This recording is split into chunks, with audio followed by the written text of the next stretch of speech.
Have you ever noticed that the money in your pocket buys a little less today than it did last year? This is because of something economists call inflation. Imagine you have 100 rupees. A year ago, you could buy 5 kilograms of rice with it. Today, that same 100 rupees might only buy you 4.5 kilograms. This slow decrease in purchasing power is the real effect of inflation. It is the rate at which the general level of prices for goods and services is rising. It means your money loses some of its value over time. It is a normal part of most economies, but when it happens too quickly, it can create problems for everyone. So, why do prices go up? There are two main reasons for this. The first is called demand pull inflation. This happens when more people want to buy things than there are things available to sell. Think of it like an auction. If many people want the same item, they will bid the price up. In an economy, if everyone has more money to spend, perhaps because of wage increases or government programs, the demand for cars, homes, and food goes up. If companies cannot make these things fast enough to meet the demand, they will raise their prices. This is a classic case of too much money chasing too few goods. The second major cause is known as cost-push inflation. This happens when the cost of producing goods and services increases.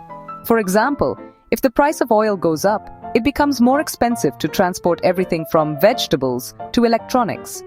That extra cost is then passed on to the consumer in the form of higher prices. Similarly, if bad weather ruins a crop, the price of that food item will rise because it is now scarcer and more expensive to get. These rising production costs push the final prices higher for everyone, even if people's desire to buy things hasn't changed at all. These two forces, demand pull and cost push, are often working at the same time, influencing the prices we pay every day. Understanding them is the first step to understanding how a country's economy works. Inflation is not just a number on a news report. It is a real force that affects the cost of your groceries, your fuel, and your savings. It directly impacts your family's budget and financial planning. A little inflation can be a sign of a healthy, growing economy. But too much can make life difficult for ordinary citizens, making it harder to afford the essentials. India has seen a significant change in its inflation story over the last few years. If we look back to 2022, the country was dealing with a relatively high inflation rate of 6.7%. This meant that prices were rising quite fast, and people could feel the pinch in their monthly budgets. The cost of everything from cooking oil to fuel was going up, making it a challenging time for many households. This high rate continued to be a concern through 2023 and into early 2024, when the headline inflation rate was still above 5%. These were periods where managing household expenses required careful planning and difficult choices for many families across the nation. However, the picture has changed dramatically as we move through 2025. Recent data shows a remarkable cooldown. In May 2025, India's consumer price inflation dropped to just 2.82%. This is the lowest it has been in over 6 years and marks the 4th month in a row that the rate has stayed below the Reserve Bank of India's comfortable target of 4%. This is very welcome news for the economy and for consumers. It signals that the intense pressure on prices has eased, bringing a sense of stability. This slowdown means that the value of people's money is eroding at a much slower pace than before. The most significant factor behind this positive trend has been the drop in food prices. The Consumer Food Price Index, which specifically tracks the cost of food items, fell to a low of 0.99% in May 2025. This is a massive improvement from the high rates seen in previous years. The prices of essential items like pulses, vegetables, cereals, and eggs have all stabilized or even decreased. When food, a major part of every family's spending, becomes more affordable, it provides immediate relief.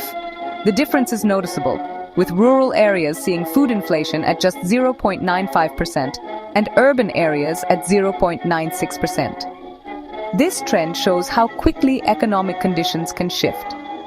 While the high inflation of 2022 and 2023 was a major headline, the story of 2025 is one of moderation and control.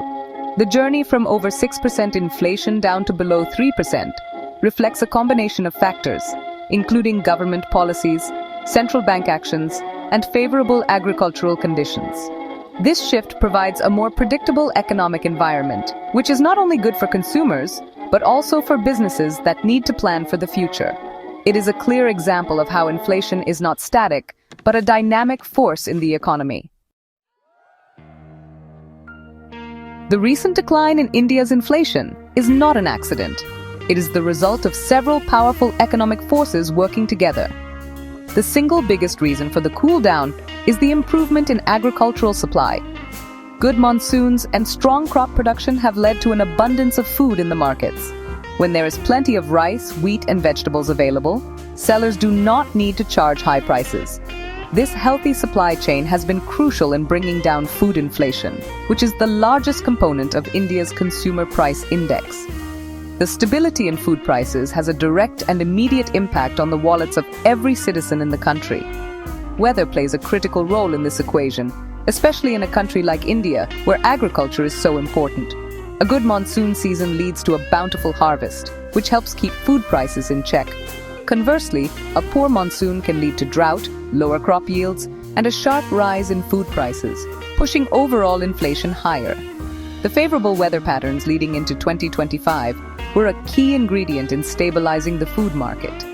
This is why economists and policymakers watch the monsoon forecasts so closely every year. Its success or failure can determine the direction of inflation for months to come. Global factors also have a say in India's inflation rate.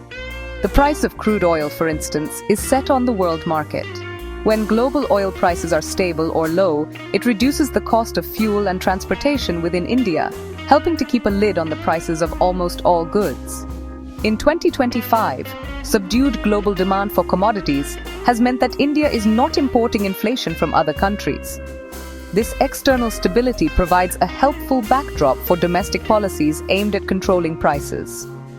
Geopolitical events in other parts of the world can disrupt these trends, but for now, the global situation has been favorable. Finally, there is something called the base effect. This is a slightly more technical idea, but it is easy to understand. Inflation is measured as a percentage change from the previous year. If prices were very high in the same month last year, even a small increase this year will look like a low inflation rate in comparison. Part of the low inflation numbers we see in 2025 is because they are being compared to the higher price levels of 2024. This statistical effect, combined with real improvements in food supply and stable global prices, has created the perfect conditions for the low inflation environment India is currently enjoying.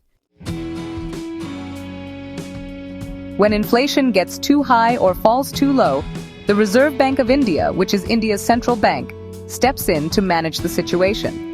The RBI's main tool for controlling inflation is the interest rate, specifically the repo rate.